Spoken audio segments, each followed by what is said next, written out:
අයිබෝවන් අද අපි පටන් ගන්නවා මෙතන ඉඳලා අපේ සිලබස් එකේ අපිට තියෙන ප්‍රායෝගික පරීක්ෂණ මාලාවේ පළවෙනි පරීක්ෂණ ඉඳලා ඉස්සරහට කරගෙන යන්න. ඉතින් මේ පළවෙනි පරීක්ෂණ අපිට හම්බෙන්නේ යාන්ත්‍ර විද්‍යාව පාඩමේ. මේකට පොඩි සම්බන්ධිකුත් තියෙනවා මේ පළමු පාඩමේ මිනුම් පාඩමේ දෛශික කොටසත්.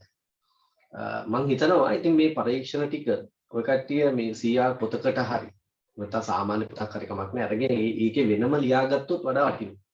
පැහැදිලිද අර සුපුරුදු අපි සිද්ධාන්ත ලියන පොතටම මේක එකතු කරගන්න එපා.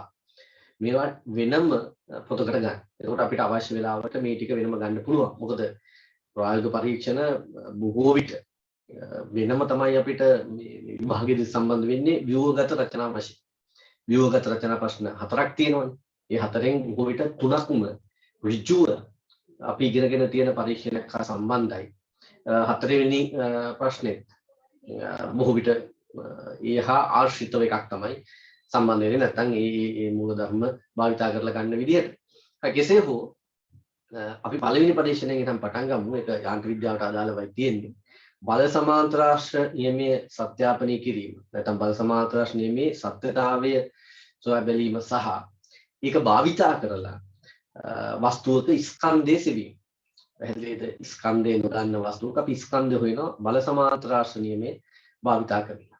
හරි. මම මුලින්ම මේකට අදාළ වටපිටාව හදාගන්නම්. මොකද්ද බල සමාන්තරාශ්‍ර නියමය කියලා කියන්නේ? බල සමාන්තරාශ්‍ර නියමය. මේක අපිට මුලින්ම හම්බෙන්නේ දෛශික කොටසේ. ඒ කියන්නේ මිනුම පාඩමේ දෛශික කොටසේ දෛශික සමාන්තරාශ්‍ර නියමය වශයෙන්. ඒකට දෛශිකයක් නේ කොහොමත් බලය කියලා කියන්නේ. ඒ නිසා ඒක දෛශික සඳහා අපිට යොදාගත්තාම බලය සඳහා යොදා ගන්න පුළුවන් අනිවාර්යයෙන්.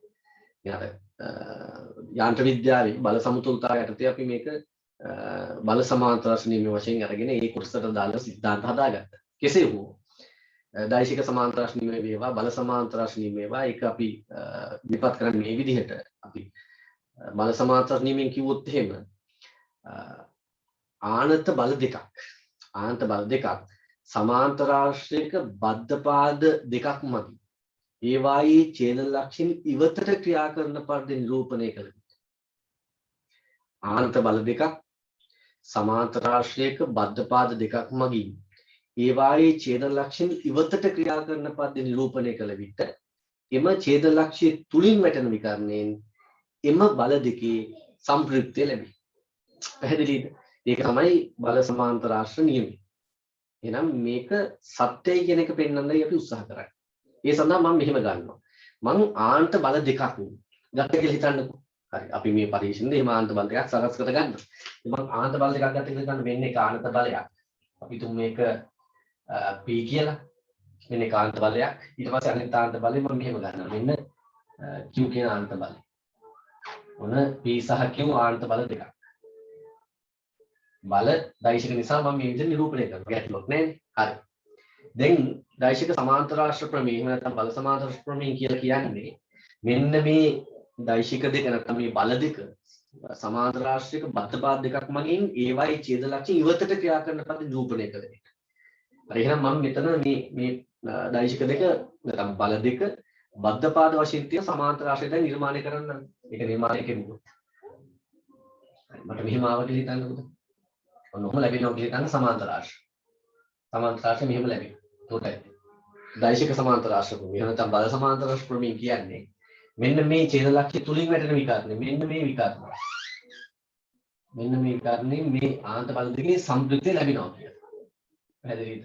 ඔන්න ආ සම්ප්‍රයුක්තය. මේක තමයි අපි පෙන්වන්න තියෙන සත්‍යාපනය කරන්න තියෙන මෙන්න මේ. මේ සඳහා මම මෙන්න මෙහෙම ගන්නවා.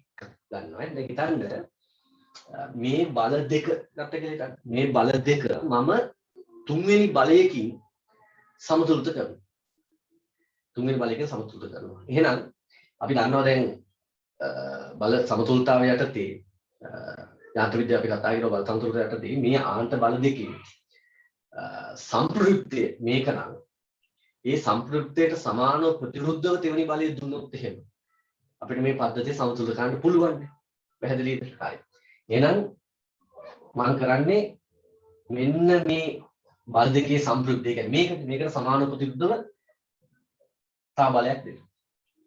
පැහැදිලිද? එතකොට මේ බලයේ වටිනාකම මේ සම්ප්‍රයුක්තයේ වටිනාකම තමයි. හැබැයි දිශාව ප්‍රතිවිරුද්ධයි. දිශාව ප්‍රතිවිරුද්ධයි.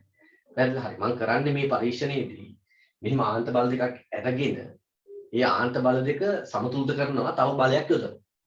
තව බලයක් යොදලා. පැහැදිලිද? හරි.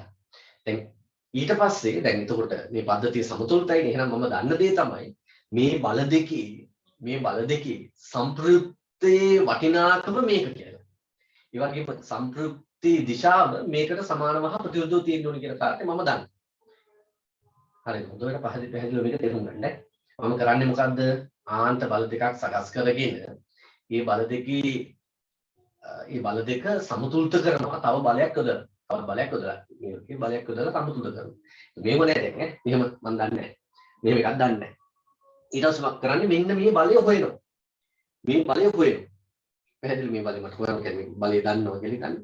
ඒතකොට මට පුළුවන් ඊට පස්සේ හොයනවා කියන අතර මෙන්න ඊට පස්සේ අපි කරන්නේ මේ බල දෙකේට අදාළ මේ සමාන්තර ආශ්‍රය ගහලා ඒකේ විකර්ණය අරගෙන ඊට අදාළ බලය කොච්චරද කියලා බලනවා. ඉතින් මේ බලයේ වටිනාකම අපිට ලැබෙන මේ බලයේ වටිනාකම මේ බලයේ වටිනාකමට සමාන නම් දිශාව ප්‍රතිවිරුද්ධ නම් ඒකින් කියන්නේ බල සමාන්තර ආශ්‍රණීමේ සත්‍යය කියන එක නේද? පොඩ්ඩක් හිතලා බලන්න. දැන් මේ බල තුන යටතේ මේ පද්ධතිය සමතුලිතයි. හරිද? සමතුලිතයි. ඒතර අපි දන්නවා එහෙනම් අනිවාර්යයෙන්ම සම්ප්‍රයුක්ත බලය මේකේ වටිනාකමට සමානයි දිශාවෙන් ප්‍රතිවිරුද්ධ වෙන්න ඕන. ඉතින් බල සමාන්තර ප්‍රමේය කියන්නේ සම්ප්‍රයුක්තය මේකෙන් දෙනවා කියලානේ. එහෙනම් අපි බල සමාන්තර ප්‍රමේය යොදාගෙන සම්ප්‍රයුක්තය හොයමු මේ විදිහට. ඒතකොට ඒකේ සත්‍ය නම් මේ ලැබෙන බලය ගත්තාම මේ බලයේ වටිනාකම මේකට සමාන වෙන්න ඕනි. දිශාව ගත්තාම ප්‍රතිවිරුද්ධ වෙන්න ඕනි. පැහැදිලි දිශාව ගත්තාම ප්‍රතිවිරුද්ධ වෙන්න. ඕන ඕක තමයි මෙතන සිද්ධාන්තය. පොඩ්ඩක් විවේකී මනසෙන් පොඩ්ඩක් හිතලා බලන්න. ඒ කෙසේ වෙතත් හිතලා අපිට තේරුම් ගන්න නැත්නම් මේක කරගෙන යද්දී දැන් පරීක්ෂණය කරා යද්දී මේක තේරෙනවා කාටද? හරි. දැන් මේ සඳහා අපි එහෙනම් කරන්න ඕනි මේ විදිහට ආන්ත බල දෙකක් සකස් කරගෙන ඒ බල දෙක තවත් බලයක් උදාගෙන සමතුලිත කරලා දාන්න. පැහැදිලි සමතුලිත පද්ධතියක් බවට පත් කරගන්න ඕනේ. ඊට පස්සේ මේ ආන්ත බල දෙකට අදාළ සමාන්තර ආශ්‍රය නිර්මාණය කරලා විකර්ණය අරගෙන සම්ප්‍රයුක්තය අරගෙන එකෙන් හැබැයි ඒක සම්ප්‍රයුක්තය කියලා කියන්නේ නියමයට අනුව මේක සම්ප්‍රයුක්තය නම් ඒකේ වටිනාකම මේකට සමාන වෙන්න ඕනේ. දිශාවෙන් ප්‍රතිවිරුද්ධ වෙන්න ඕනේ. ඕක බලන එකයි අපි කරන්නේ. පැහැදිලිද? ඕක බලන එකයි කරන්නේ. ඉතින් මේ සඳහා අපි උපකරණ යක් ගන්නවා. ඒකෙදි බල සමාන්තරාශ්‍ර උපකරණය කියලා අපි කියන්නේ. ඒකට බල සමාන්තරාශ්‍ර උපකරණ. මේ බල සමාන්තරාශ්‍ර උපකරණයේ මූලික වශයෙන් කොටස් 3කින් සමන්විතයි. බල සමාන්තරාශ්‍ර මූල ධර්මයේ කොටස් 3කින් සමන්විත එකක් තමයි සිත්තම් පූර්ව. සිත්තම් පූර්ව අපි ඔකට ඉස්සර කිව්වා අඳින පූර්ව කියලා. සිත්තම් පූර්ව කියන්නේ සාමාන්‍ය ලෑල්ලක්. යම් ප්‍රමාණයේ ලෑල්ලක් මම පෙන්නන්නම් තව ටිකකින්. සිත්තම් පූර්ව ඊට පස්සේ ඒකට අදාළව කලම්ප වලින් සම්බන්ධ කළ සුමට කප්පි දෙකක් තියෙනවා. සිත්තම් පූර්ව කලම්ප වලින් සවි කළ සුමට කප්පි දෙකක් සිත්තම් පූර්වට අපි එක සවි කරනවා. ඊට පස්සේ නූල් කෑලි තියෙනවා. ඔන්න ওই ටික තමයි ප්‍රධාන වශයෙන් ගත්තහම මේ බල සමාන්තර ආශ්‍ර උපකරණයට අයිති කොටස් වෙන්නේ. ඊට අමතරව ඊට පස්සේ අපි මේකදී උදා ගන්නවා ස්කන්ධය දන්නා වාරයන් තුනක්. ස්කන්ධය දන්නා වාරයන් තුනක්. ඊට පස්සේ A4 කඩදාසියක්, පූරු කටු, A4 කඩදාසියක්, පූරු කටු. ඊට පස්සේ විහිද චතුරස්‍රයක් අපිට අවශ්‍ය වෙනවා. එහෙම නැත්නම් තල දර්පණ තීරුවක්, ඊළඟට මීටර් භාගී රූලක් අවශ්‍ය වෙනවා. ඉලෙක්ට්‍රොනික තුලාවක් සහ අවසානයේදී අර ස්කන්ධේ නොදන්නා වස්තුවක් ස්කන්ධ හොයන්න නිසා අපිට ස්කන්ධ නොදන්නා වස්තුවකුත් ඕනේ වෙනවා. ඒ සඳහා අපි ගල් කෑල්ලක් හරි ගල් කැටයක් හරි එහෙම නැත්නම් වීදුරු මූලයක් හරි ගන්නවා. හරිද? හරි. මුලින්ම මම ඔකට පෙන්නන්නම් මොකද්ද මේ බල සමාන්තරාශ්‍ර උපකරණයට අදාළ බල සමාන්තරාශ්‍ර උපකරණයට අදාළ මේ සිත්තම් පූර්ව කියන එක. සිත්තම් පූර්ව කියන එක අපි ඒක බලමු ඉස්සෙල්ලා. එකින් එක අපි හිමීට යමු. මේ තියෙන්නේ සිත්තම් පූර්ව. මේ තියෙන්නේ ලෑල්ලක් පේනවා තියෙනවා කට්ටියන්ට. මෙන්න මේක තමයි සිත්තම් පූර්ව කියලා කියන්නේ. මේ තියෙන්නේ මෙන්න මේක තමයි සිත්තම් පූර්ව. ඊට පස්සේ අපි කරන්නේ දැන් මේ පරීක්ෂණයේදී මේ සිත්තම් පූර්ව සිරස්ව අපි බිත්ති රඳව ගන්න ඕනේ. සිරස්ව රඳව ගන්න ඕනේ. මම පෙන්නන්නම්. මෙන්න බලන්න. මෙන්න බලන්න. මේ විදිහට දැන් සිත්තම් පූර්ව රඳවගෙන තියෙන සිරස්ව ඊට පස්සේ දැන් මේ සිත්තම් පූර්වේ අර මම කිව්ව ඉස්සෙල්ලා කිව්ව ඒ බල සමාන්තර උපකරණයට අයිති සුමට කපි දෙක කලම්ප ආධාරයෙන් සම්බන්ධ කරලා තියෙන්නේ. මෙන්න තියෙනවා මෙතනක් තියෙනවා මේ. පැහැදිලිද? ඔන්න කලම්ප ආධාරයෙන් සුමට කපි දෙක මේකට සම්බන්ධ කරලා තියෙන්නේ සිත්තම් පූර්වට. ඊළඟ අපි කරන්නේ A4 කඩදාසියක් අරගෙන ඒක සිත්තම් පූර්වට සම්බන්ධ කරනවා. ඒ සඳහා අපි යොදා ගන්නවා පූරු කටු. ඒ නිසා අපිට පූරු කටුත් ඇත්තට මේ පරිශ්‍රණයේදී අවශ්‍ය වෙනවා. පූරු කටු අපි යොදා ගන්නවා. මම පෙන්නන්නම් ඒක සම්බන්ධ කරන ආකාරය. අපි ඉස්සෙල්ලා මෙතනින් මෙයා කරන විදිය බලලා ඊළඟට අපි අපේ රූප සටහන් වලට යමු. ඔන්න බලන්න ඔන්න සුදු A4 කඩදාසිය පූරු කටු මගින් මේ සිත්තම් පූරුවට සම්බන්ධ කරගත්තා. හරි නේද? හරි. ඊළඟට අපි කියවනේ මේකට අවශ්‍ය කරනවා කියලා නූල් කැබලි ඒ සඳහා සැහැල්ලු නූල් දාගන්නයි කියලා අපි බලමු. සැහැල්ලු නූල් කැබලි තුනක් විතර අපිට අවශ්‍ය වෙන ප්‍රධාන වශයෙන් ඒක අපි අරගෙන මෙන්න බලන්න මේක අපි එක නූල් කැබල්ලක් දානවා කප්පි දෙක තුලින් යන විදිහට අපි මේක දානවා. ඔන්න බලන්න ඔන්න මොනවා සුමට කප්පිය හරි. ඒ නූලේ දෙකලවර බාරයන් යොදන්න පුළුවන් වෙන විදිහට මෙතන ඔකටම පේනවා ඇති පොඩි බාර යොදන්න පුළුවන් වෙන විදිහට මේ කුඩු දෙකක් සම්බන්ධ කරලා තියෙන. ඒකට අර බාර රඳ මේ අපි වට කියන තුලා තැටි කියලා කිව්ව එක අපිට. ඔය විදිහ තමයි විද්‍යාගාරයේ බාර යොදන මේ කොටස තියෙන්නේ. මේ බලන්න අන්න බලන්න දැන් ඒකට බාර දාලාමයි මෙයා තියෙන්නේ. අපි ස්කන්ධ දන්නා බාර දෙකක් යොදනවා දෙපැත්තට. ඔන්න ස්කන්ධ දන්නා බාර දෙකක් යොදලා තියෙනවා. බලන්නකෝ. හරි. මේකෙදිත් තව වැදගත් දෙයක් කියන්න තියෙනවා. මොකද්ද මේ තුලා තැටි අපි තැටි වලට බාරත් යොදලා තියෙන්නේ. තුලා තැටි අර සිත්තම් පූර්වයෙන් පහළට එල්ලෙන විදිහට තමයි අපි සාමාන්‍යයෙන් තියන්නේ. මොකද ඒකට හේතුව එහෙම නැති වුණොත් බැරි වෙලාවත් ওই බාර අර සිත්තම් පූර්වයේ ගෑවුනොත් එහෙම එතනදී ඝර්ෂණ බල ක්‍රියා කරලා අපේ පරීක්ෂණය අසාර්ථක වෙනවා. පැහැදිලිද? හැබැයි ඉතින් ගොඩක් වෙලාවට මේ අර කලම්ප වලින් සම්බන්ධ කරලා තියෙන කප්පි දෙක ටිකක් ඉස්සරහට ඇවිල්ලා තියෙන නිසා එහෙම සිදුවන අවස්ථාව අඩුයි. හැබැයි ඉතින් අපි පරීක්ෂණයේදී ඔය කාරණේත් පොඩ්ඩක් වැදගත් කාරණාවක් වශයෙන් ලියාගමු. දැන් බලන්නකො මේකේ අර බාර ඉල්ලෙනවනේ පල්ලෙහාට ඉල්ලෙනවා. ඒ ඉල්ලෙද්දිත් අර සිත්තම් පූර්වයේ පහළ මට්ටමටත් පල්ලෙන් තමයි බාර තියෙන්නේ. එහෙම නොවුනොත් එහෙම අර බාරත් එහෙම නැත්නම් අර කැටිත් සිත්තම් පූර්වයේ ස්පර්ශ වෙන්න පුළුවන්. එහෙම වුණොත් ඝර්ෂණය නිසා මේ පරීක්ෂණයේ මේ අපි ගන්න දේවල් අසාර්ථක වෙලා යනවා. පැහැදිලි ඉන්න කාරණේ ඒකත් වැදගත් කතාවක්. හරි. ඊට පස්සේ දැන් බලන්න කරනදී ඔන්න ස්කන්ධ දන්නා බාර දෙක අපි දෙපැත්තෙන් එල්ලලා තියෙන්නේ. මේ විදිහට තමයි ඒතර පද්ධතිය තියෙන්නේ. දැන් හරි මැදින් අපි තවත් තන්තුවක් ඉල්ලනවා. අර තන්තු ඉල්ලලා ඒකෙත් පහළ කෙලවරට අපි අර ස්කන්ධ දන්නා බාරයක් සම්බන්ධ කරනවා. ස්කන්ධ දන්නා බාරයක් සම්බන්ධ කරනවා. ඔන්න බලන්න. ඔන්න ඔය විදිහට. පැහැදිලිද? අන්න බලන්න. දැන් ඔන්න බලන්නකෝ දැන්. ඔය විදිහටනේ පද්ධතිය පිළිටන්නේ දැන්. හරි. දැන් ඔන්න ඕක අතරලා පද්ධතිය සමතුලිත වෙන්න ඉඩ හරින්න ඕනේ. සමතුලිත වෙන්න ඉඩ හරින්න ඕනේ. පද්ධතිය සමතුලිත වෙන්න ඉඩ හරින්න ඕනේ. ඔන්න බලන්න. හරි. දැන් ඔන්න පද්ධතිය සමතුලිත වෙන්න අපි ඉඩ හරින්න ඕනේ. මම මේකේ පොඩ්ඩක් පැහැදිලි කරලා දෙන්නම්. මෙන්න බලන්න අපි කියවනේ අර අපි මේකෙදී ආන්ත බල දෙකක් යොදා ගන්න ඕනේ කියන කාරණේ. එතකොට මේ ආන්ත බල දෙක වශයෙන් තියෙන්නේ මෙන්න මේ තන්තු වල ආතති. දැන් මෙන්න මේකේ බරක් තියෙනවා. මේකට බරක් තියෙනවා. ඒ බර මේ තන්තුවේ ආතතිය වෙනවනේ. ආතතිය සමානයි බරට. ඒක පැහැදිලිනේ. ඒ අනුව මෙතන ආතතිය ඒ ආතතිය මොකද නැගලා කියලා තමයි T1 කියලා හිතන්න. T1. දැන් මෙන්න මේ බාරයේ අගය මෙන්න මේ බාරයේ අගය අපි හිතුවොත් W3යි කියලා. mg කියන අගය W3යි කියලා හිතුවොත් මේ ආතතිය T1යි කියලානේ අපි ගත්තේ. ආතතිය T1යි කියලා ගත්තානේ. එතකොට T1 ආතතියක් W3 බවට පත් වෙන්න නම් එකක් තමයි මේ තුලා තැටිවල ස්කන්ධය අපි නොසලකරින්න ඕනේ. එහෙම නැත්නම් ඒවා සැහැල්ලු වෙන්න ඕනේ. තුලා තැටි සැහැල්ලු වෙන්න ඕනේ. දැන් වැඩේ තියෙන්නේ තුලා තැටි සැහැල්ලු කියන කතන්දරේ වෙන්නේ නැති එකක් නේ. හරිද? ඒ නිසා එතන අපි මේ තුලා තැටිවල මේක නම් මේ බාර ඉල්ලන මෙන්න මේ කොටස ඉන්නේ ඒ කොටසේ ස්කන්ධයක් අරගෙන මෙන්න මේ දාලා තියෙන බාරවල ස්කන්ධ තරගනේ මුළු ටිකම තමයි W3 වශයෙන් ගන්න. එතකොට T එකක් මොකද වෙන්නේ එතකොට? W3 වෙනවා. T එකක් W3 වෙනවා. මේක හරියනේ කතාව පැහැදිලි. ඔන්න T එකක් W3 වෙනවා. ඊළඟට මෙතන ආතතියත් T1 කියලා ගත්තොත් ඒක W3 වෙන්නේ නැත්නම් මෙතන ආතතිය T1 නම් මෙතන ආතතිය T1 වෙන්නේ මේ තන්තුව සැහැල්ලු නම්. තන්තුව සැහැල්ලු සහ අවිතන්න වෙන්නත් ඕනේ. මෙවුවා නූල් යොදා ගන්න නිසා අපිට අවිතන්නයි කියලා ගන්න පුළුවන්.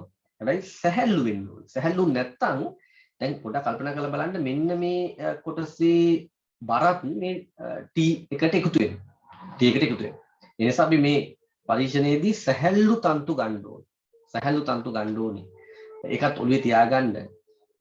ඉතින් ඒ සඳහා අපිට සැහැල්ලු තන්තු කියන එකක් ඉතින් විද්‍යාගාරේ නෑ. නමුත් අර ටිකක් ඝනකම් නැති තාමත් සිහින් තන්තු දාගත්තොත් මේ පරීක්ෂණය අපිට ගොඩාක් මේ නිවර්තතාව වැඩි කරගන්න පුළුවන්. ඒත් ඉතින් 100%ක් සැහැල්ලු තන්තු කියන එකක් නෑනේ.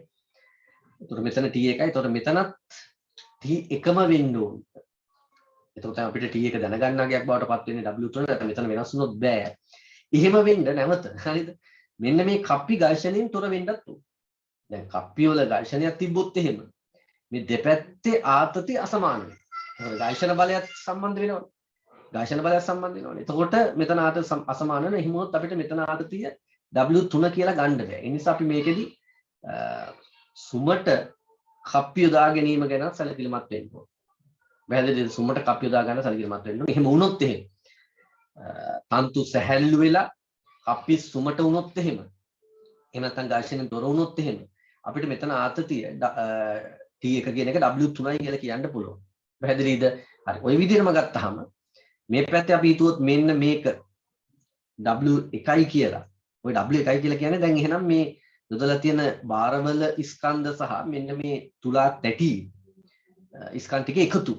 ඒතර එහෙනම් අපිට මෙතන ආතතිය W1යි කියලා කියන්න පුළුවන්. තන්තු සැහැල්ලු සහ විතන්න නම් මේ ඔක්කොම W3යි. මෙතන කප්පිය සුමට වෙන්න ඕනේ. එහෙනම් මෙතන ආතතිය ගත්තොත් මම ඒක ඕනම් T2යි කියලා ලියන්න.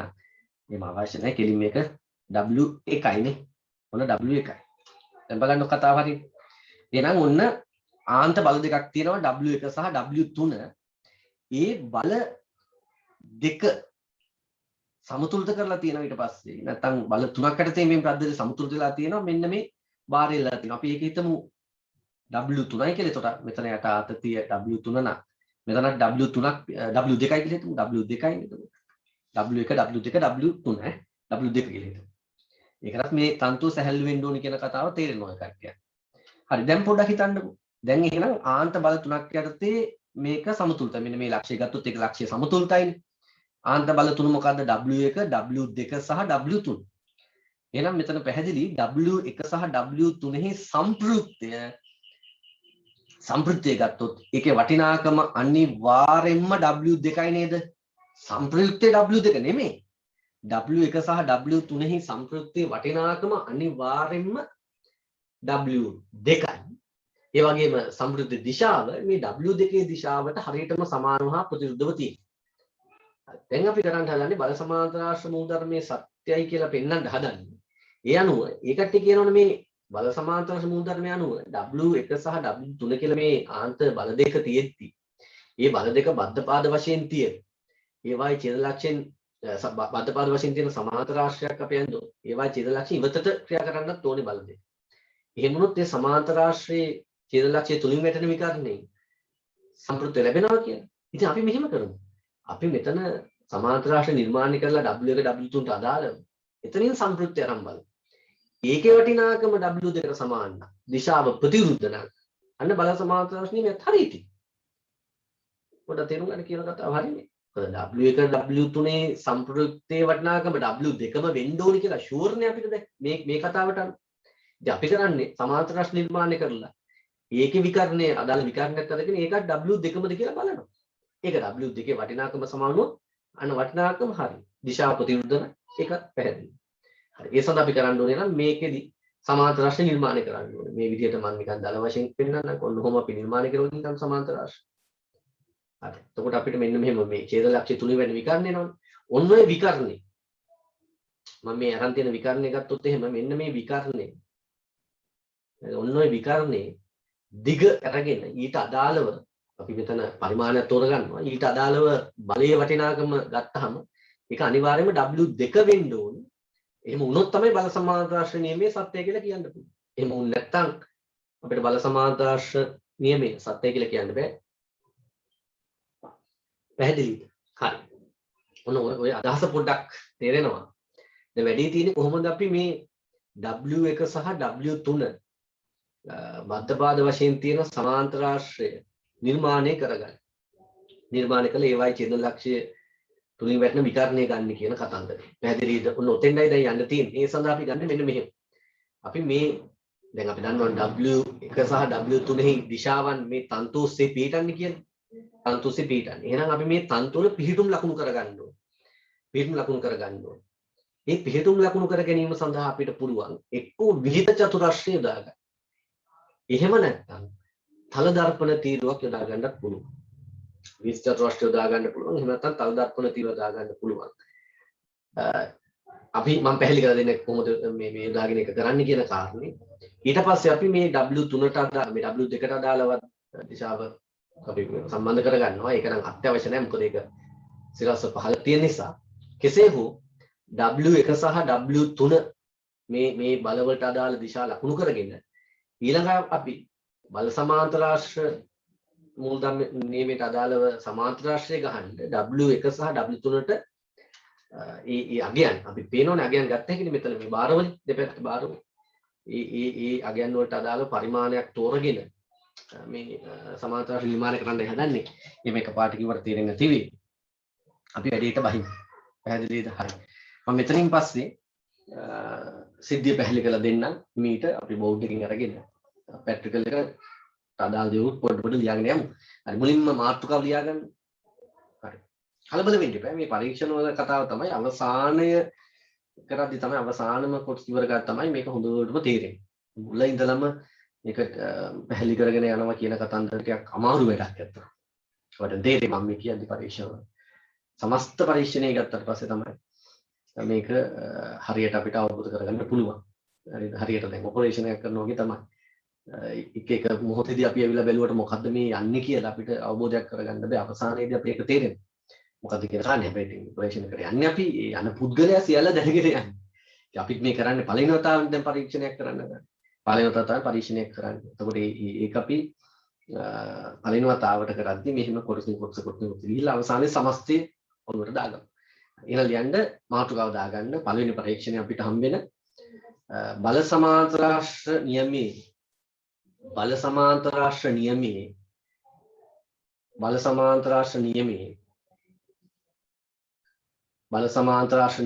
සත්‍යතාවයේ සෙවීම සහ බල සමාන්තරාශ්‍ර නියමයේ සත්‍යතාවයේ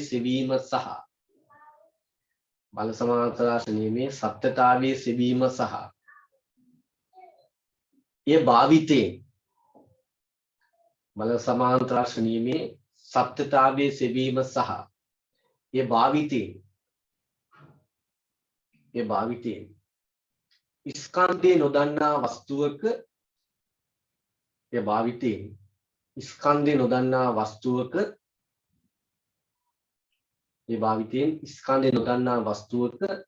स्कंदे सेवी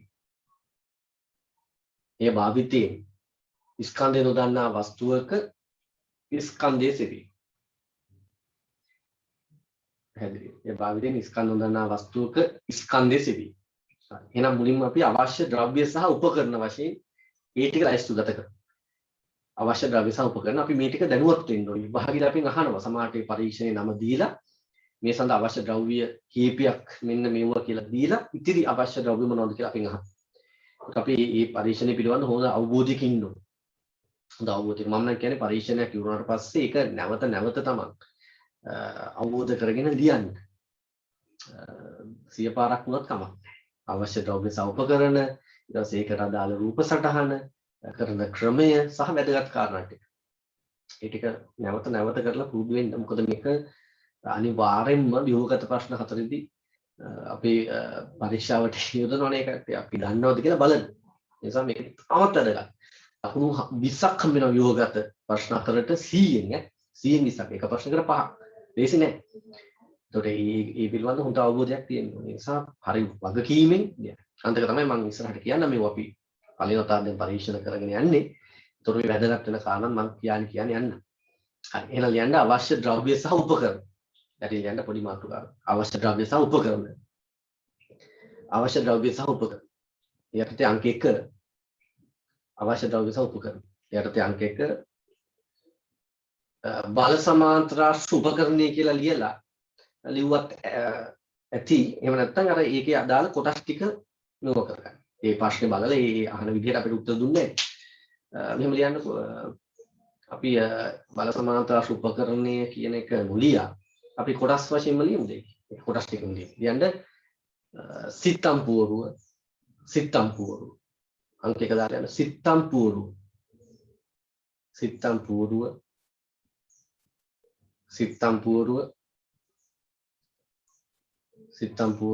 ඊට පස්සේ කලම්ප සහිත සුමට කප්පි දෙක.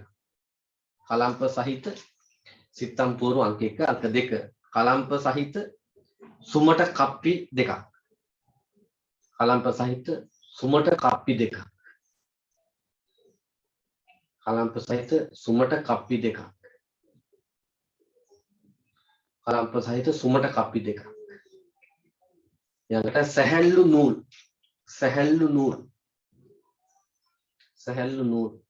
අපිට මෙතන කැබලි තුනක් අවශ්‍ය වෙනවා. සැහැල්ලු නූල් කියලා ගන්න. සැහැල්ලු නූල්. පැහැදිලිද? හරි. ඊට පස්සේ A4 කඩදාසියක් අවශ්‍ය කරන්නේ. සුදු A4 කඩදාසියක්. සුදු A4 කියලා මෙහෙම ලියන්නේ. සුදු A4 කඩදාසිය. සුදු A4 කඩදාසිය. සුදු A4 කඩදාසියක්. සුදු A4 කඩදාසියක්. ඒක අපි සවි කරගන්න ඕන සිත්තම් පුවරුවට ඒ සඳහා අවශ්‍ය වෙනවා පුවරු කට්. එහෙනම් ඒක ලියන්න ඊළඟ අංකේ දාලා සුදු A4 කඩදාසියක්. ඊළඟට පුවරු කට්.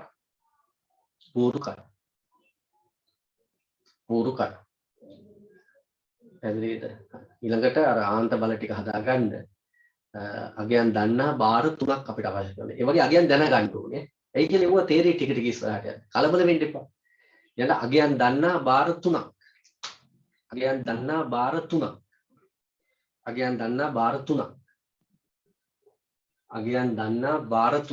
ඒතකොට මේ අගයන් දැන ගැනීමේදී මේ බාරවල සාමාන්‍ය අපිට විද්‍යාගාරේ පඩි තියෙනවා.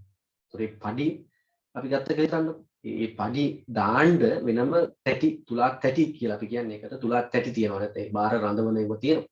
අර තිබ්බියට අතන. එතකොට මෙහෙම මේ ආකාරය. මේකට තමයි මෙහෙම තමයි විද්‍යාගාරයේ තියෙන්නේ. ගත්තොත් එහෙම ඔහොම තියෙනවා. එතකොට මේකට තමයි අදාළ බාරයන් දාන්නේ. පැහැදිලිද? ඒ බාරයන් ගත්තාම සිලින්ඩරාකාර පොඩි සිලින්ඩරාකාර දෙමේ ඒක අපි කියමු කාසියක් වගේ තමයි තියෙන්නේ. මෙන්න මෙහෙම තියෙන්නේ. සයිතු හැබැයි මෙන්න මේක මෙහෙම කොටසක් කපලා තියෙනවා. ඔහොම කොටසක් කපලා තියෙනවා. මෙහෙම තමයි තියෙන්නේ. බාරයක්. මේක මෙහෙම අරගෙන මෙන්න මේ කොටසින් මේක ඇතුල් කරනවා. මේක නූල ඇතුලට දාලා දැම්මම මේක අරකේ රැඳිලා තියෙනවා. මෙන්න මෙහෙම ඊටවස්. එහෙනම් අපි ග්‍රෑම් එකක් දැම්ම කියලා හිතන්නකො. ග්‍රෑම් එකක් දැම්ම. තව එකක් දැම්මොත් ග්‍රෑම් 2යි එතකොට මේ. පැහැදිලිද? එතකොට දැන් වැඩේ තියෙන්නේ අර ආතතිය නේ අපි ඊට පස්සේ අතන ආනත බලය කියලා ගන්නෙ. පැහැදිලිද? එහෙනම් මේ ආතතිය මෙන්න මේ සමස්තේම බට සමාන වෙනවා. ඒ නිසා මේ ස්කන්ධ නැත්නම් මේ බාරවල ස්කන්ධ විතරක් නෙමෙයි. මේක දාලා තියෙන මේ තුලා තැටි කියලා අපි කියමු. ඒකේ ස්කන්ධයක් දැනගන්න ඕනේ. පැහැදිලිද? ඒතකොට මේ තුනම එකතු කරලා ඒ එකම එකතු කරලා තමයි මෙතන ආතතිය ගන්න. මේක දැනගන්න බැරි නම් එහෙම. මෙන්න මේ තුලා තැටි ස්කන්ධය දැනගන්න බැරි නම් අපිට පුළුවන් ඕන මේ බාර කෙලින්ම මේ නූලට එල්ලන්න. ඒත් හරි. කෙලින්ම නූලට ගෙට ගන්න. බාර ටික මේ දැන් මෙහෙම බාරයක් නේ මෙතන නූල ගෙට ගැහුවේ. ගෙට ගහම අනිත් පැත්තට වැටෙනවා. එහෙම ගෙට ගහලා සම්බන්ධ කරන්න පුළුවන්. එතකොට මේ තැටි ස්කන්ධය අපිට අදාළ වෙන්නේ නැහැ. මම කිව්වේ තේරෙනව නේද? කෙසේ වූ අගයන් දන්නා බාර 3ක්. ඒක අපි ගමු. අගයන් දන්නා බාර 3ක්. ඉතින් අර තුලා තැටියක් එහෙම භාවිත කරනොත් ඒක ස්කන්ධය මැනගන්න අවශ්‍ය කරනවා. ඒක ස්කන්ධය මැනගන්න අවශ්‍ය කරනවා. ඉතින් ඒ සඳහා අපිට අවශ්‍ය කරනවා එහෙනම් ඉලෙක්ට්‍රොනික තුලාවක් අවශ්‍ය කරනවා නේද? ඉලෙක්ට්‍රොනික තුලාවක්. මේකත් ලියමු මෙතනම ඉලෙක්ට්‍රොනික තුලාව ස්කන්ධ දන්න බාර තුනක් ඊළඟම ඉලෙක්ට්‍රොනික තුලාවක් අවශ්‍යයි අපිට. ඉලෙක්ට්‍රොනික තුලාව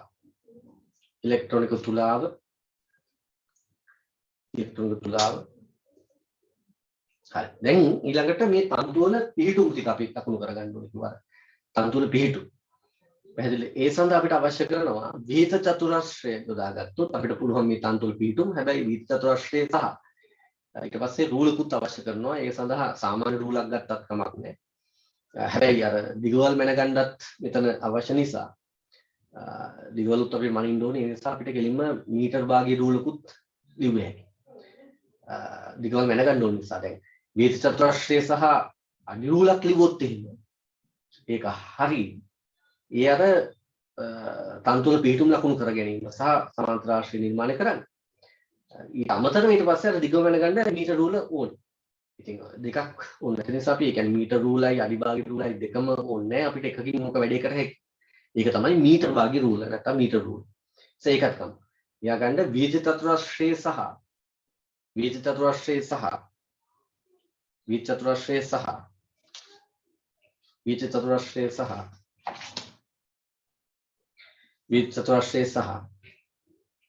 නැත්නම් විහිත චතුරස්‍රය කියලා දාන්න. විහිත චතුරස්‍රයක්. එහෙම නැත්නම් මේ විහිත චතුරස්‍රයෙන් කරන වැඩේ ඔය මේ තන්තු වල පිහිටු ලකුණු කර ගැනීම කරගන්න පුළුවන්. අපිට මේ තල දර්පණ කැබැල්ලක් භාවිතා කරලා. ඒකත් මම කියලා දෙන්නම්. විහිත චතුරස්‍රයක් වරහන් දාන්න හෝ තල දර්පණ කැබැල්ල කියලා දාගන්න. අපි මේ කරන්නේ තේරෙන්නේ. හෝ තල දර්පණ කැබැල්ල.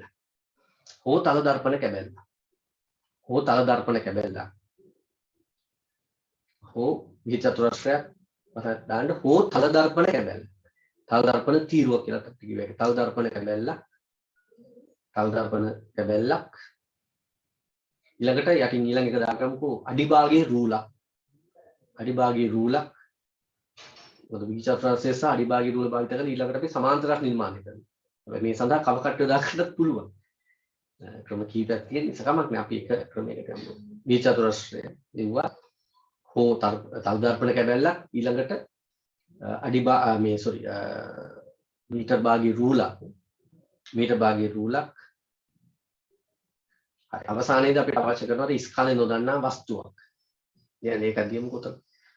ස්කන්ධය නොදන්නා වස්තුවක්.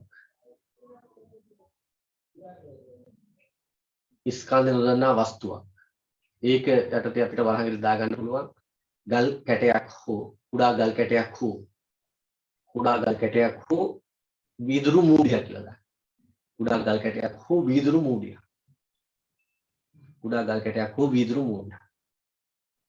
පැහැදිලි නේද ඒක? ඒ ටික හරියනේ. කුඩා ගල් කැටයක් හෝ වීදුරු මූඩියක්. ඊට අදාළව අපි රූප සටහන එහෙනම් ඊළඟට ඇඳගමු. මුලින්ම මම අදින්නම්. මෙන්න බලන්නකො. දැන් මුලින්ම අපි සිත්තම් පෝරුව එහෙම සිරස්ව රඳව ගන්න ඕනේ. මෙන්න සිත්තම් පෝරුව.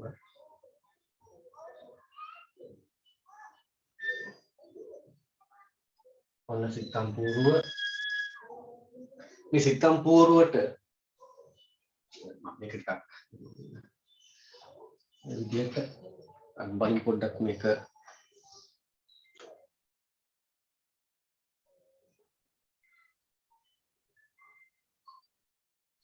හරි ඔන්න සිත්තම් පෝරුව තියෙනවා. දැන් මේකේ කලම්ප මගින් අපි සම්බන්ධ කරලා තියෙනවා මේකට සුමට කප්පි දෙකක්. මෙහෙම දින්න මෙන්න සුමට කප්පි දෙක කලම්ප ආධාරයෙන් සම්බන්ධ කරලා තියෙනවා. කලම්ප සහිත සුමට කප්පි දෙක. හරි මේ කප්පි මතින් අපි යවනවා අර සැහැල්ලු නූලක්.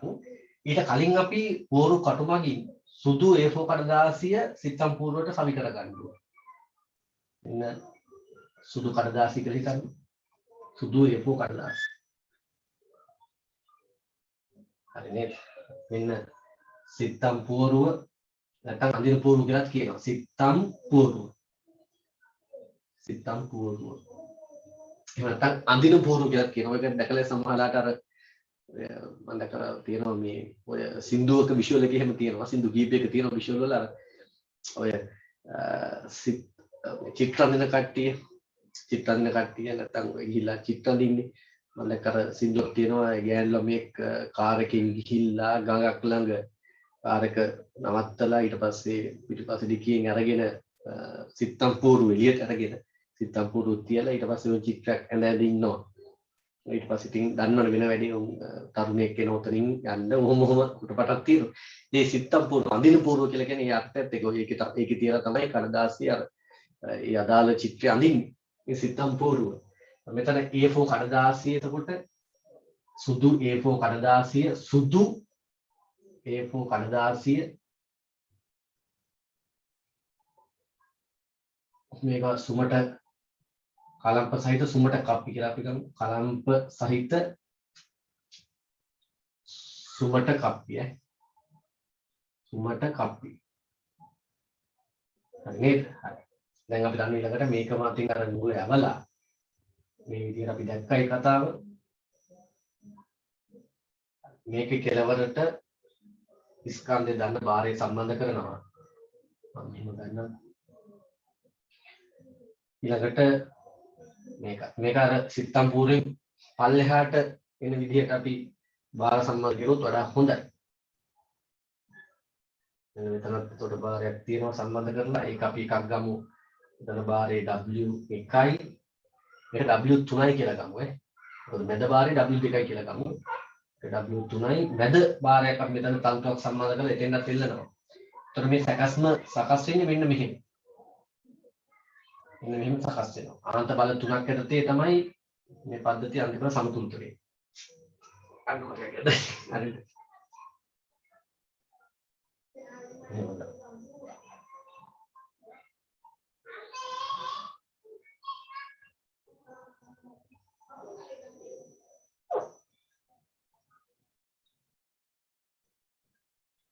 මේක W2 කියලා ගන්න. W2 මේක තමයි සැකැස්ම. මේ බාර නුවා සහැල්ලු නූල්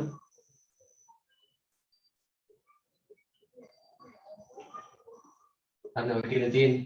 දැන් ඊළඟට ක්‍රමයේ අපි ලියාගමු එකින් එක. ඉස්සල මේ රූපය ඇඳ ගන්න. මේ රූපය ඇඳ ගන්න. මේ රූපය ඇඳ ගන්න.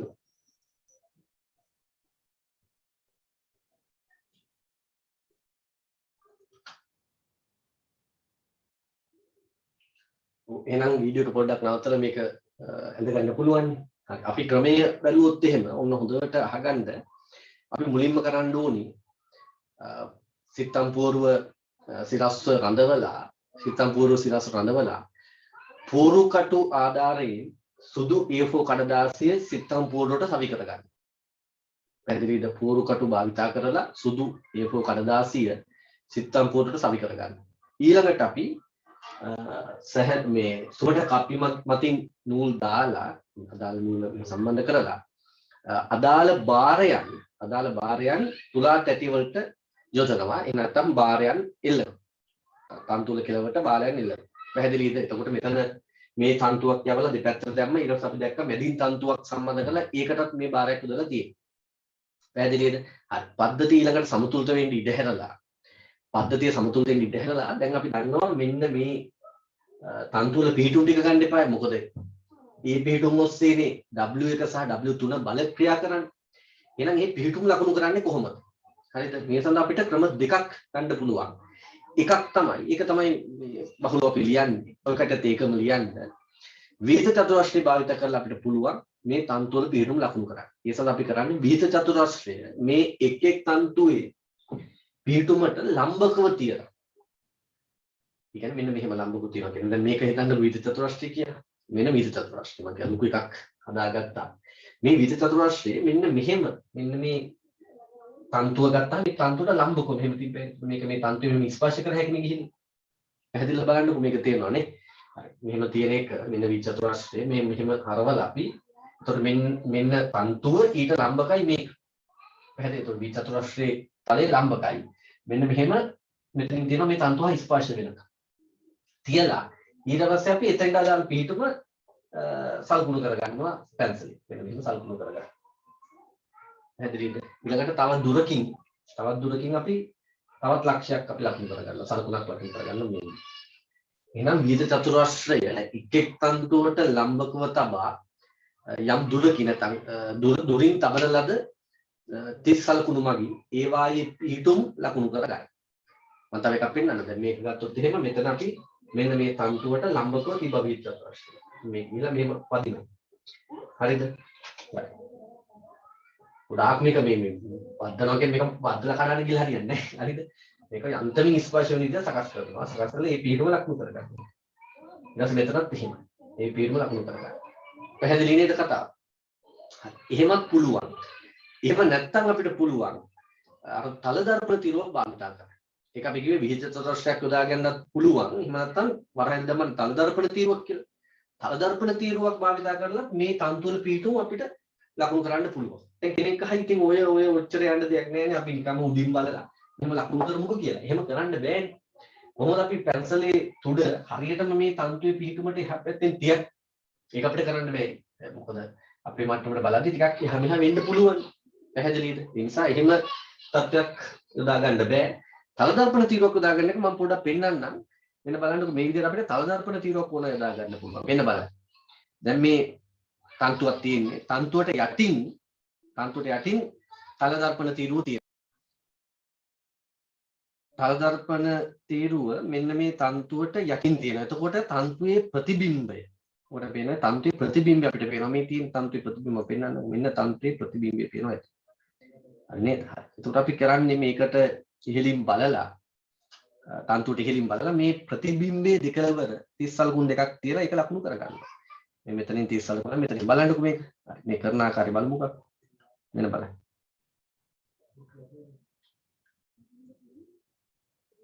මොන බලන්න අන්න 30 සලකුණක් තිබ්බ එතන. හරියම උඩින් බලන්න ඕනේ අපි. මෙන්න මෙතනින් තිබ්බ එක. හරිනේ. එතකොට අපිට අර තන්තුවේ පිහිටුම හරියටම ගත්ත හැකි. හරි. ඔය ආකාරයට කරන්නේ. හරි. මෙන්න දැන් ඒතකොට තියෙනවා 30 සලකුණු ලකුණු කරලා තියෙන්නේ. 30 සලකුණු ලකුණු කරලා තියෙන්නේ මේ ඔය ආකාරයට. හරි. ඊළඟට අපි කරන්නේ සුදු කඩදාසි ඉවතට ගන්න ඕනේ. සුදු කඩදාසි ඉවතට ගන්න ඕනේ. මම ඒකට බලමු මෙතන. සුදු කඩදාසි ඉවතට ගන්න ඕනේ. ටිකක් යමු ඉස්සරහට. මෙන්න 30 සලකුණු තියලා තියෙන්නේ දැන්. ඊළඟට සුදු කඩදාසි ඉවතට ගන්නවා. ඔන්න සුදු කඩදාසි ඉවත අර ගන්නවා. එතකොට මේ විදිහට 30 සලකුණු තියෙනවා. හතරක් තියෙනවනේ. හතරක් තියෙනවනේ. හරි. හතරක් තියෙනවා. ඊළඟට කරන්න ඕනේ මොකද්ද කියන කාරණේ. ඊළඟට අපි කරන්නේ අර 30 සලකුණු යා කරලා අදාළ සරල රේඛා අඳිනවා.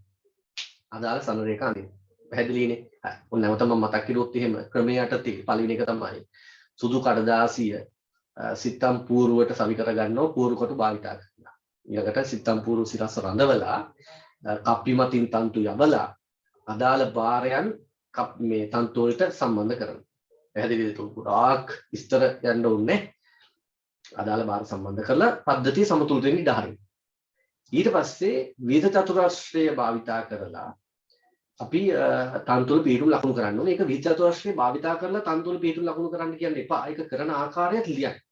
විවිධ චතුරාශ්‍රය එක් එක් තන්තුවේට ලම්බකව තබා සුදු කඩදාසි මත තබන 30 සලකුණු මගින් ඒ තන්තුවල පිහිටුම් ලකුණු කරගන්න.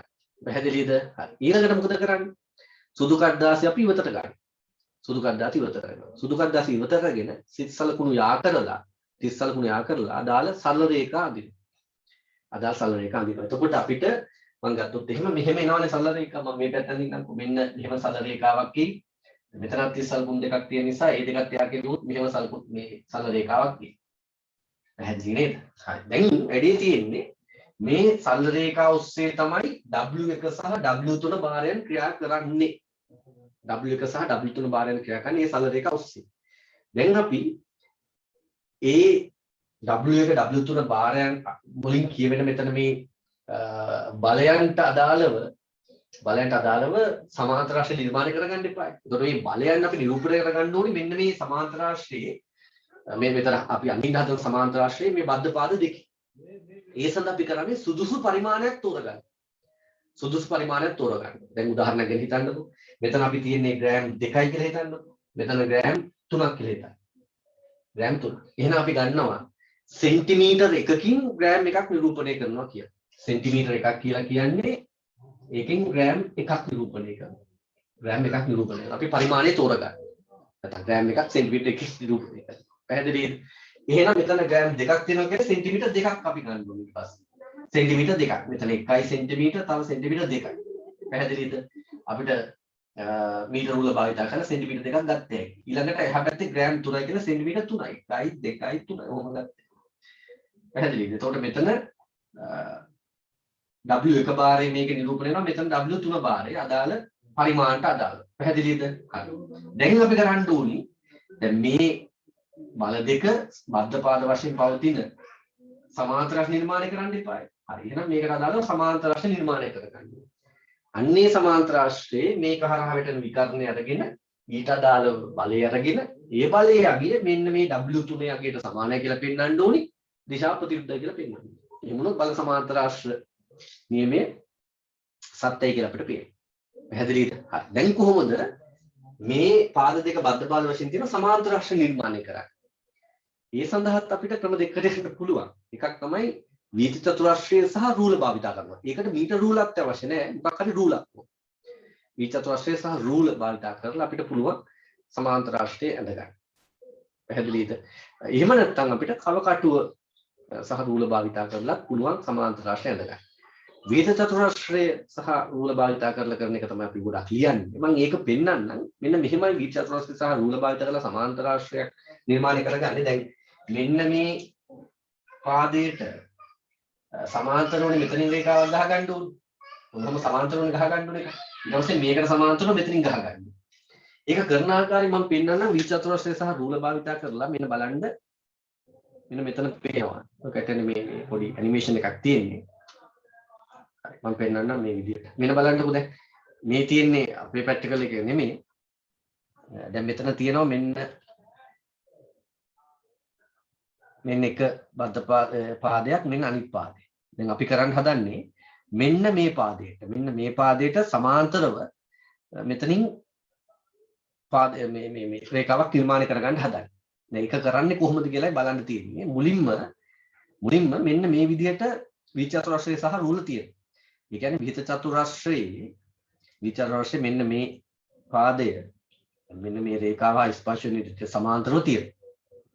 ඊට පස්සේ රූල මෙන්න මේ පාද ස්පර්ශ කරනවා. බලමුකෝ දැන්. හරිනේ ඔන්නෝම තියෙනවානේ. ඔන්න බලන්න දැන් ඔන්න ස්පර්ශ කරලා තියෙන දැන් හරි. හරි. දැන් ඊළඟට අපි කරන්නේ වීථි චතුරස්‍රයේ රූල දිගේ තල්ලු කරගෙන ඇදගෙන යනවා පල්ලෙහාට. අපි මේක බලමුකෝ. මේක මේ කටිය සාමාන්‍ය පෙළ ඉගෙනගෙන නැත්තේ.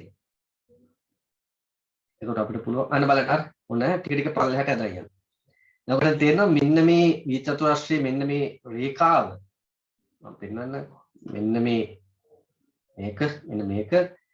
කොහොම ඇදගෙන යද්දි හරියටම මේකට සමාන්තරවනේ යන්නේ පල්ලෙහාට. ඒ මෙතනින් මේක රඳිලන් තියෙන හරියටම පල්ලෙහාට යන විදිහට හදලා තියෙනවා. ඒ නිසා ඉතාමත් පැහැදිලි අරකට සමාන්තරව තමයි මේ රේඛාව යන්නේ ඉස්සරහට නේද? සමාන්තර තමයි රේඛාව යන්නේ. බලමු ඔන්න යනවා. ඔන්න යනවා අන්න අතෙන් ගියා නම් හරි. ඔතෙන් ගියා නම් හරි. දැන් තියෙන්නේ මොකද්ද? දැන් රේඛාව ලකුණු කරගන්න තියෙන්නේ.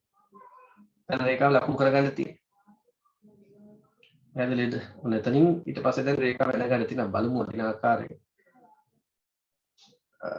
මේක කිමීට යන්නේ. අන්න බලන්න අන්න රේඛාවක් ඇදෙනවා. මොන කොහොම අදිනවා. පැහැදිලිනේ කාරණේ නේද? එතනින් එහාට යන්න ඕනේ. මේ විදිහටම ඔය ගැටෙන් තියෙන්නේ මෙන්න මේ රේඛාවට. මෙන්න මේ රේඛාවට සමාන්තරව මෙතනින් රේඛාවක් අඳින එක. එතකොට අර දෙක අර කලින් යන දෙකයි මේකයි ඡේදනය වෙන තැන අපිට ගත්ත හැකි. එතකොට මෙන්න විකර්ණය එනවා. හරි නේද? හරි. ඒ ටික හරියව පැහැදිලි උදේවලුත් නෙමෙයි. අන්න ඒ විදිහට අපිට එතකොට මේකේ සමාන්තර රාශි නිර්මාණය කරන්න පුළුවන්. පැහැදිලි සමාන්තර නිර්මාණය කරලා අපිට කරන්න තියෙන්නේ මෙන්න මේ විකර්ණය අරගෙන. මෙන්න මේ විකර්ණය අරගෙන ඒකේ දිග වැඩ ගන්න. ඒකේ දිගට අදාළ භාරය අගේ ගත්ත හැකි පරිමාණය.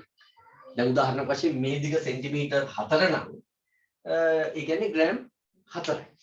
ග්‍රෑම් 4යි. පැහැදිලිද? ඒතකොට ඒක ග්‍රෑම් 4 නම් ඒ ග්‍රෑම් 4 නම් මෙන්න මේ W2ත් ග්‍රෑම් 4ද කියලා බැලුවනම් W2ත් ග්‍රෑම් 4ද කියලා බලන්න ඕනේ. එතකොට අපිට අර වටිනාකම් හරි කියලා පේනවා. ඒ විතරක් නෙමෙයි. එතනින්ම බල සමාන්තර රාශි නියමයේ සත්‍යය කියලා කියන්න බෑ. මොකද දිශාවත් එකෙන් පේනවා කියන්නේ. එතකොට මේක හරියටම සිරස් නම්. මේක හරියටම සිරස් නම්. සිරස් කියන්නේ දැන් මේකට සමානව ප්‍රතිවිරුද්ධ වෙන්නේ තියෙන්නේ මේක. එතකොට මේක සිරස් නිසා අරක සිරස්ව තියෙන්න එපා. ඉතින් මේක සිරස් නම් හරියටම දිශාවත් හරි ගැලපෙනවා. පැහැදිලිද? ඒ අනුව බල සමාන්තර රාශි නියමයේ සත්‍යය කියලා පේනවා. පොඩක් නිවිසන්සිල මේක හිතන්න. එතකොට හරි. පැහැදිලිද? හරි. ඔන්න නම් ක්‍රමයක් ගත්තනේ. අපි ඒක ලියාගමු දෙයක් ක්‍රමේ. ක්‍රමයකින් එක ලියාගමු. ක්‍රමයේ යටතේ අංක 1 ලියාගන්න. ක්‍රමයේ යටතේ අංක 1. ක්‍රමයේ යටතේ අංක 1. පූර්ව කටු භාවිතා කර අංක 1 ලියන්න. පූර්ව කටු භාවිතා කර. පූර්ව කටු භාවිතා කර. පූර්ව කටු භාවිතා කර. පූර්ව කටු භාවිතා කර. කඩදාසිය පූර්වට කඩදාසිය පූර්ව මත සවි කර. කඩදාසිය පූර්ව මත සවි කර. පූර්ව කටු භාවිතා කර. කඩදාසිය පූර්ව මත සවි කර. කඩදාසිය පූර්ව මත සවි කර. කඩදාසිය පූර්ව මත සවි කරන්න. ඊළඟට මේ සිත්තම් පූර්ව සිරස්ස රඳවන්නත් ඕනේ. ඒකත් අපි උන ලියාගමු. අංක 2 ලියාගන්න. සිත්තම් පූර්ව සිරස්ව රඳවා. සිත්තම් පූර්ව සිරස්ව රඳවා. සිත්තම් පූර්ව සිරස්ව රඳවා. සිත්තම් පූර්ව සිරස්ව රඳවා. සිත්තම් පූර්ව සිරස්ව රඳවා.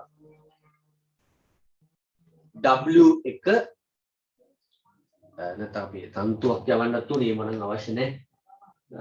W1 නැත්නම් රූප සටහනේ පරිදි කියලා කියන්නේ. රූප සටහනේ පරිදි රඳවා රූප සටහනේ පරිදි W1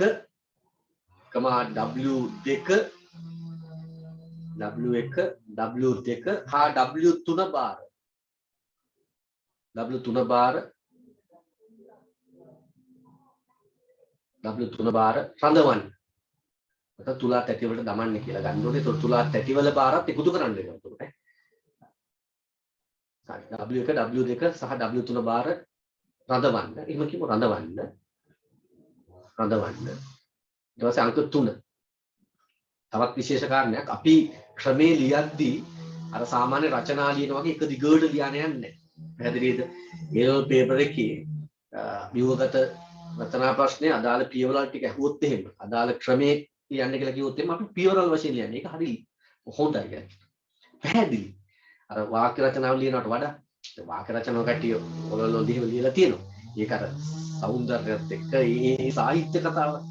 මෙතන අපිට අවශ්‍ය කරන්නේ කෙලින්ම මේ ක්‍රමවිදිය දෙන්න. ඒතකොට මේ පොයින්ට් ෆෝම් එකෙන් ලියනවා කියලා අපි කියන්නේ. එහෙම ලියුවහම වඩා හොඳට ඒක කියවන කෙනාට අදහස එනවා. දැන් ඔය අර වාක්‍ය රචනාවක් වුණත් දැන් හිතන්න අපි ගම ගැන වුණා. අංක 1 2 3 දාලා ලියුවොත් එහෙම මම නම් හිතන්නේ ඒක අපිට වදිනවා. මගේ ගම ඒ ගමේ ජීවත් වෙන්නේ ගොව්. හරිද? වැඩිපුර ජීවත් වෙන්නේ ගොව්. ඒ ගමේ ප්‍රධාන යෝනෝබය ඒ නිසා ගොව්ද. එහෙම අර පොයින්ට් ෆෝම් එකකින් ගත්තාම ඒ එක කාරණා අපිට ග්‍රහණය කරගන්න ලීසි. ඒ නිසා අවු කට්ටිය පුරුදු වෙන්න ක්‍රමයේ ලියද්දිත් 1 2 3 4 දාලා ඒ විදිහට ලියන්න. පැහැදිලිද? W1 W2 සහ W3 බාර තන්තු වල කියලා රඳවන්න කියලා අපි ලිව්වා. ඊට පස්සේ හරි තව එකක් මෙතන මම කියන්නම්. මේක අපිට වැදගත් කාරණයක් තේ ගන්න පුළුවන්. මේ පරීක්ෂණයේ මෙහෙම සකස් කරලා ඊට පස්සේ දැන් පද්ධතිය සමතුලිත ඉඩ හරිනවනේ.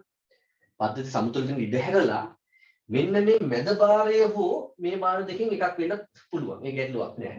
බොහෝ විට මැද බාරය නම් වඩා හොඳයි. මැද බාරයේ මදක් පහළට ඇදලා අපි අතහැරලා අපි කියනවා මදක් පහළට විස්ථාපනය කර අතහැර නැවත මුල් පිහිටීමට ඒදයි බලන්න. නැවත මුල් පිහිටීමට ඒදයි බලන්න. මොකටද මේ බලන්නේ? ඒ කියන්නේ මේ කප්පි ඝර්ෂණයෙන් තොරද කියලා බලන්න. ඝර්ෂණයෙන් තොරද කියලා බලන්න. දැන් මෙවට සැලකුත්තර මේ ඝර්ෂණයක් තිබ්බොත් එහෙම අපි දන්නවා මේ දෙපැත්තේ ආතති අසමාන වෙනවා. එහෙම වුණොත් ලොකු ප්‍රශ්නයක්. මේක තේරෙන්නේ කතාව. ඒ නිසා අපි මේ බාරේ පල්ලෙහාට ඇදලා මේ බාර දෙකෙන් එකක් වුණත් කමක් නැහැ. අතැරිය ගමන් නැවත මුල් පිහිටීමට එන්නේ නැහැ කියන්නේ මේ වගේ ඝර්ෂණය මගින් මේක අල්ලගෙන තියෙනවා. ඝර්ෂණය මගින් අල්ලගන්න. ඝර්ෂණයේ තියනවා නම් යම් තැන්වල වෙනම සමතුලිත වෙන්න පුළුවන්. හැබැයි ඝර්ෂණ නැත්තම් නැවත අර මුල් පිහිටුමටම ඇවිල්ලා සමතුලිත වෙනවා. මොකද අර බල යටතේම තමයි ඒක සමතුලිත වෙන්නේ. පැහැදිලි දෙයින් අපි මැද බාරයේ මදක් පහට විස්ථාපනය කරලා හෝ අනෙක් බාර දෙකකින් එකක් නැවත මුල් පිහිටීමට ඒදයි බලනවා මේ පරීක්ෂණයේ උපකරණ සකස් කරුවට පස්සේ අර කප්පි ඝර්ෂණයෙන් තොරදයි නිරීක්ෂණය කරගන්න. පරීක්ෂණාත්මකව තහවුරු කරගන්න.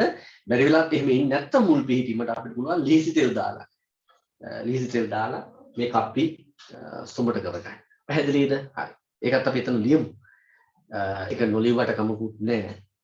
පසුව අවසානයේ වැදගත් කාරණාවට අපි ඒක ලියනවා. එතන ලියන්න ඊළඟ අංකේ දාලා මැද ඇති බාරය හෝ මැද ඇති බාරය විතරක් ගන්නකො. මැද ඇති බාරය මදක් පහලට ඇද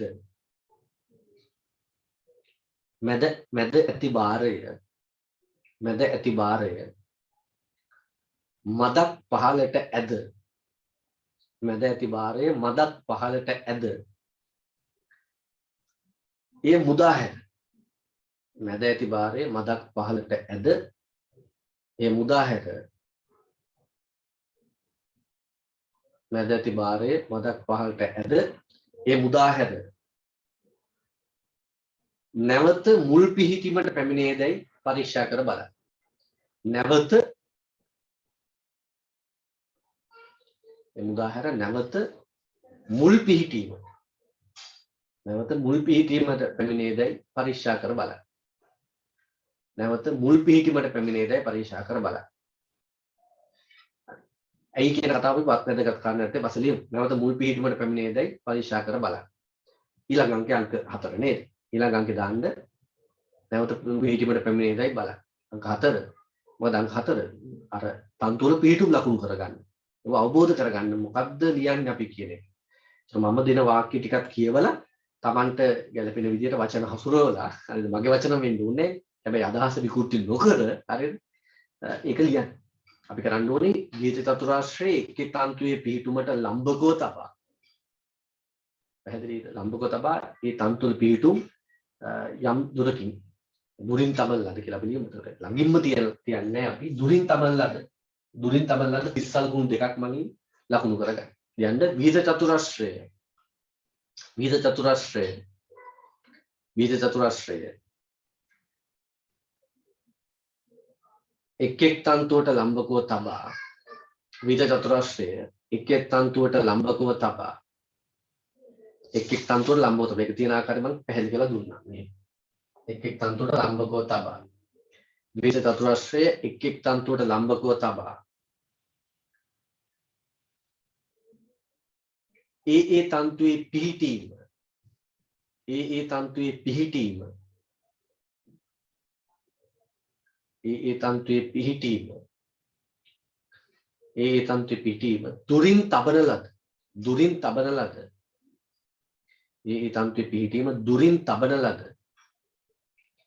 ඒ තන්තුවේ පිහිටීම දුරින් තබන ලද තිස්සල් කුණු දෙකක් මගින් සටහන් කරගන්න.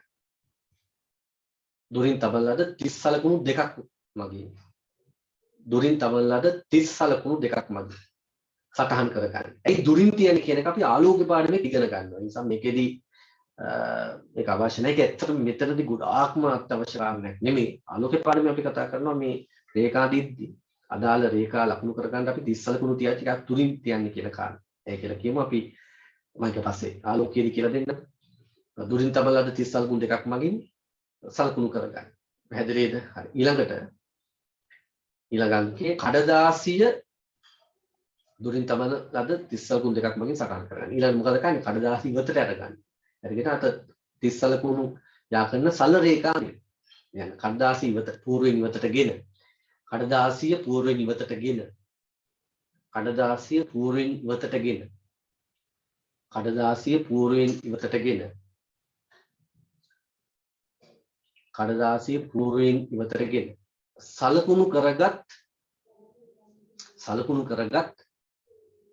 කඩදාසිය පූර්වයෙන් ඉවතට ගෙන. සලකුණු කරගත්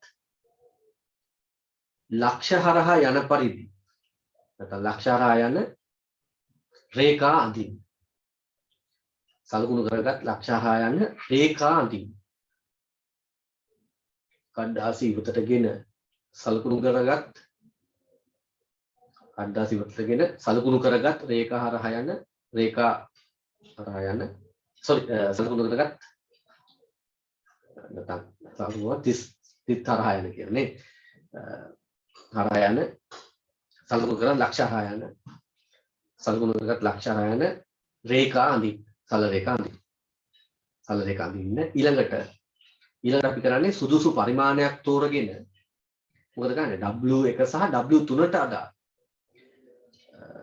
සුදුසු පරිමාණ තෝරගෙන W1 සහ W3ට අදාළ දිගවල් අපි අර ඇඳපු සල රේඛා මත සටහන් කරගන්න. යන්න සුදුසු පරිමාණයක් තෝරාගෙන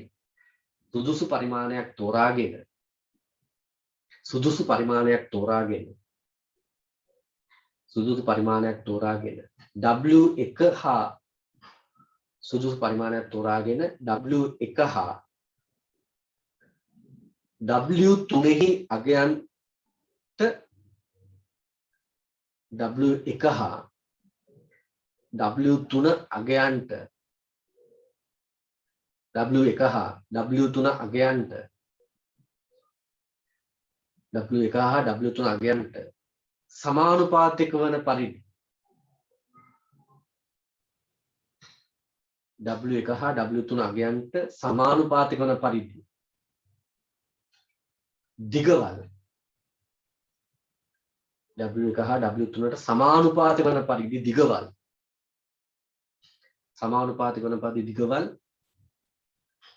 රේඛා මත සල රේඛා මත ලකුණු කරගන්න. දිගවල් සල රේඛා මත ලකුණු කරගන්න. මෙතන අපි ලකුණු කරගන්නවා මෙතන ලකුණු කරනවා. දිගවල් සල රේඛා මත ලකුණු කරගන්න. මේකත් දිගවල් සල රේඛා මත ලකුණු කරගන්න. පැහැදිලි නේද? හරි. ඊළඟ අපි කරන්නේ මොකද්ද? එම දිගවල් බද්ධ පාද වශයෙන් පවතින සමාන්තර රාශි නිර්මාණය කරනවා. හරි. ලියන්න එතන යටින් ඊළඟ අංකේ දාලා එම දිගවල් බද්ධ පාද වශයෙන් පවතින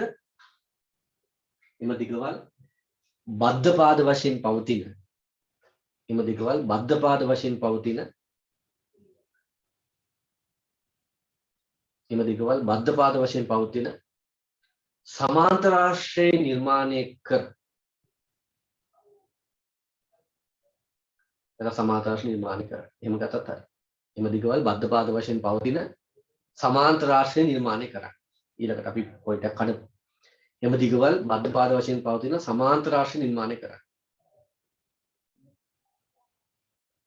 හරිනේ සමාන්තර රාශි නිර්මාණය කරා. එම දිගවල් බද්ධ පාද වශයෙන් පවතින සමාන්තර රාශි නිර්මාණය කරන්න. ඊට පස්සේ ඒවායේ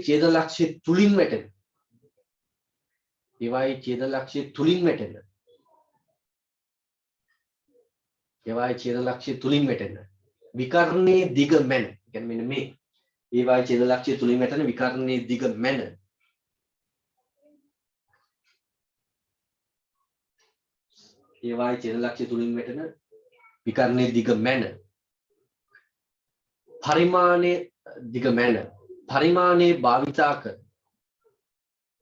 පරිමාණයේ භාවිතා කර එහි අගය ලබා ගන්න. ඉතින් ග්‍රෑම් නම් ග්‍රෑම් කීයද? පරිමාණයේ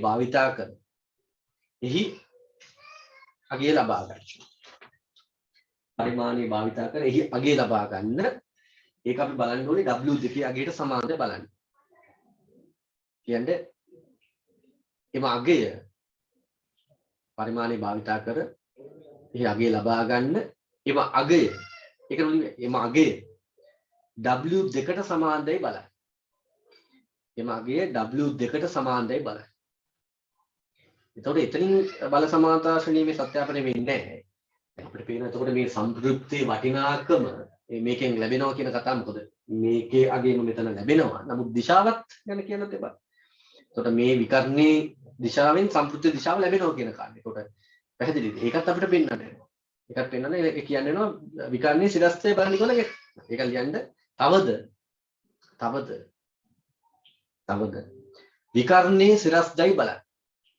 විකර්ණයේ සිරස්දයි බලන්න. විකර්ණයේ සිරස්ද කියලා බලන්න. දැන් මෙන්න මේ විකර්ණ සිරස්ද කියලා බලන්න. අවසාන වශයෙන් කියන්න පුළුවන් එහෙනම් විකර්ණයේ දිගෙන් නිරූපණය වන බර මැද බාරය අගයට සමාන වීමෙන් සහ විකර්ණයේ සිරස් වීමෙන් බල සමාන්තර රාශි නියමයේ සත්‍යාපනය වේ කිය. පැහැදිලි නේද? ඒක ලියලා දාන්න මෙතන. ලියන්න අවසාන වශයෙන් ලියන්න විකර්ණයේ දිගෙන් නිරූපණය වන බර විකර්ණයේ දිගෙන් නිරූපණය වන බර පරිමාණ අනුව තෝරගත්ත විකර්ණයේ දිගෙන් නිරූපණය වන බර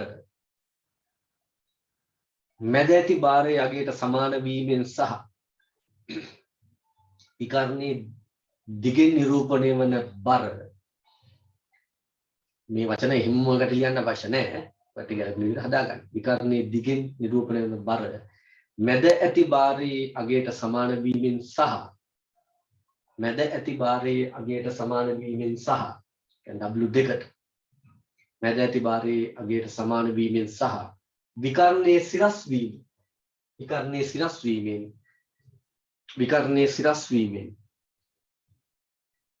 බල සමාන්තරාශ්‍ර නියමයේ තහවුරු වේ නැත්නම් සත්‍යාපනය බල සමාන්තරාශ්‍ර නියමයේ සත්‍යාපනය වේ බල සමාන්තරාශ්‍ර නියමයේ සත්‍යාපනය වේ බල සමාන්තරාශ්‍ර නියමයේ සත්‍යාපනය වේ හරි නේද අපි වැදගත් කාරණා ටික ලියලා ඊට පස්සේ අර ස්කන්ධේ නොදන්නා වස්තුවක ස්කන්ධේ කොහොමද ගන්න කියන එක අපි ගමු. එක පොඩි කතාවක් තියෙනවා. වැදගත් කාරණාවට තේ පළවෙනි එක තමයි මේ කප්පි සැහැල්ලු කප්පි වෙන්න ඕන. එහෙම නැත්නම් මොකද වෙන්නේ? මේ කප්පි දෙපැත්තේ ආතති අසමාන වෙනවා. එහෙම වුණොත් මේ මෙතන W3යි කියලා ගත්තාම තන්තු සැහැල්ලු වුණා W3 මෙතන තිබ්බට මෙතන W3 නැහැ. එහෙම වුණොත් අපි මෙතන W3 කියලා ගන්න එක වැරදි. අපි එහෙම හිතලානේ පරිමාණයට අදාළව අඳින්නේ ටිකවත්. ඒකට ඒක වැරදිනවා. හරි. කප්පි සුඹටයි ද නැද්ද කියන එක මේ අපිට පරීක්ෂණාත්මකව බලන්න පුළුවන්. මැද භාරය හෝ ඉතිරි භාර දෙකකින් එකක්. පැහැදිලිද? මදක් පහට විස්ථාපනය කර ඇද අතහැර නැවත මුල් පිහිටීමට එද බැලී. මදක් පහට විස්ථාපනය කර අතහැර නැවත මුල් පිහිටීමට එද බැලී. පැහැදිලිද? එහෙම ඝර්ෂණයක් තියෙනවා කියලා පෙවුනොත් එහෙම කියන්නේ නැවත මුල් පිහිටීමට ආවේ නැත්තම් ලීසි තෙල් යොදාගෙන අපිට පුළුවන් මේකේ සුඹට බව ටිකක් ඇති කරගන්න. එහෙනම් ලියන්න එතන වැදගත් කාරණයක් ඇත්තේ අංක 1. වැදගත් කාරණයක් ඇත්තේ අංක 1. මෙහිදී යොදා ගන්නා කප්පි සුමට එහෙම තහර ටිකක් ගාලා ඝර්ෂණයෙන් තොර විය යුතුයි. මෙහිදී යොදා ගන්නා කප්පි සුමට එහෙම තහර ටිකක් ගහලා ඝර්ෂණයෙන් තොර විය යුතුයි. මෙහිදී යොදා ගන්නා කප්පි සුමට නැත්නම් ඝර්ෂණයෙන් තොර කප්පි විය යුතුයි. මෙහිදී යොදා ගන්නා කප්පි සුමට එහෙම තහර ටිකක් ගහලා ඝර්ෂණයෙන් තොර කප්පි විය යුතුයි. කප්පි විය යුතුයි. කප්පි විය යුතුයි. පැහැදිලිද? එතන යටින් යන්න අර ඒක පරීක්ෂා කරන ආකාරයේ මැද භාරය හෝ මෙන්න මේ මැද භාරය හරි ඉතිරි භාර දෙකකින් එකක්. මැද භාරය හෝ අනෙක් භාර දෙකකින් එකක්. මැද භාරය හෝ අනෙක් භාර දෙකකින් එකක්. මැද භාරය හෝ අනෙක් භාර දෙකකින් එකක්. මදක් පහළට ඇද. නැත්නම් මදක් පහළට විස්ථාපනය කර. මදක් පහළට ඇද. මදක් පහළට ඇද. මදක් පහළට ඇද. නැවත මුල් පිහිටීමට ඒදයි බැලීමෙන්. නැවත මුල් පිහිටීමට ඒදයි බැලීමෙන්. නැවත මුල් පිහිටීමට ඒදයි බැලීමෙන්. මදක් පහළට ඇද අතහැර මදක් පහළට ඇද අතහැර නැවත මුල් පිහිටීමට ඒදයි බැලීමෙන්. කප්පි ඝර්ෂණයෙන් තොරදැයි පරීක්ෂා කළ හැකියි. කප්පි ඝර්ෂණයෙන් තොරදැයි පරීක්ෂා කළ හැකියි.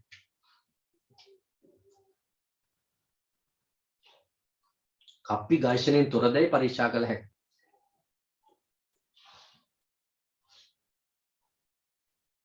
කප්පි ඝර්ෂණයෙන් තොරදැයි පරීක්ෂා කළ හැකියි. කප්පිවල ඝර්ෂණයක් පැවතියොත් කප්පිවල සැලකියුතු ඝර්ෂණයක් පැවතියොත් එහෙම ලියන්න. කප්පිවල සැලකියුතු ඝර්ෂණයක් පැවතියොත් කප්පිවල සැලකියුතු ඝර්ෂණයක් පැවතියොත් කප්පිවල සැලකියුතු ඝර්ෂණයක් පැවතියොත්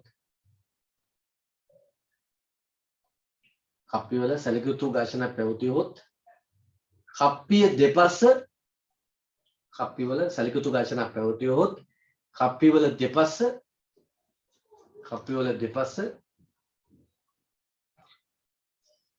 කප්පි වල දෙපස තන්තු කොටස් වල ආතතිය නැත්නම් තන්තුයේ ආතති දෙපස තන්තුයේ ආතති අසමාන වේ. තන්තු වල ආතති අසමාන වේ. තන්තු වල ආතති අසමාන වේ. ආතති අසමාන වේ මොන පරීක්ෂණ ප්‍රශ්න. පැහැදිලිනේ කතාව. අර මුල් පිළිවීමට නොපෙන්නොත් එහෙම ලීසි තෙල් අපිට යොදා ගන්න පුළුවන් කප්පි වල ඝර්ෂණය අයින් කරන්න. ඒකත් ඕන ලියන්න. මෙහෙම ලියන්නකෝ මුල් පිළිවීමට නොපෙමිනේ නම් ඒතර අරකට අදාළ නැහැ කමක්. මුල් පිළිවීමට නොපෙමිනේ නම් මුල් පිළිවීමට නොපෙමිනේ නම් මුල් පිළිවීමට නොපෙමිනේ නම් නැත්නම් කප්පි ඝර්ෂණය යුක්ත නම් එහෙම ලියන්න. කප්පි ඝර්ෂණය යුක්ත නම් මුල් පිළිවීම ආවේ නැත්නම් කියන එක. කප්පි ඝර්ෂණය යුක්ත නම් නැත්නම් මුල් පිළිවීම නොපෙමිනේ නම්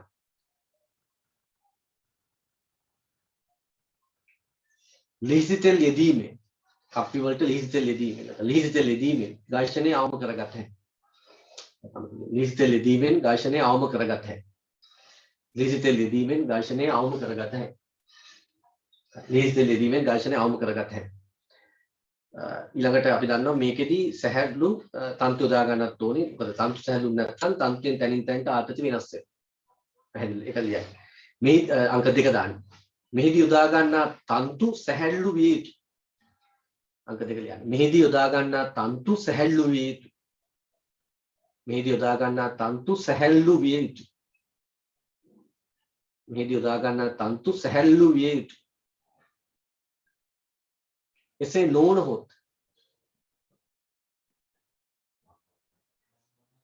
නොවුනහොත් මෙහිදී යොදා ගන්නා තන්තු සැහැල්ලු විය යුතුය.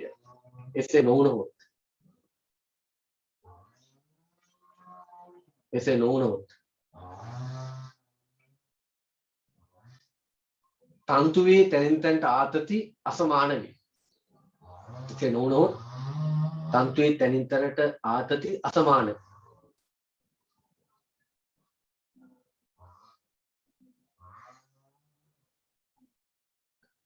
එසේ නොවුනොත් තන්තුවේ තැනින් තැනට ආතති අසමාන වේ.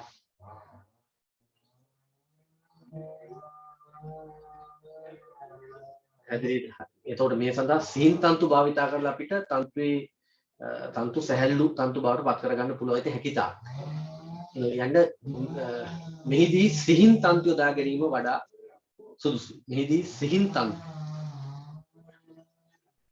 මෙහිදී සිහින් තන්තු යොදාගත යුතුයි කියලා කියනවා. මෙහිදී සිහින් තන්තු යොදාගත යුතුයි ඒක අමතරව. මෙහිදී සිහින් තන්තු යොදාගත යුතුයි.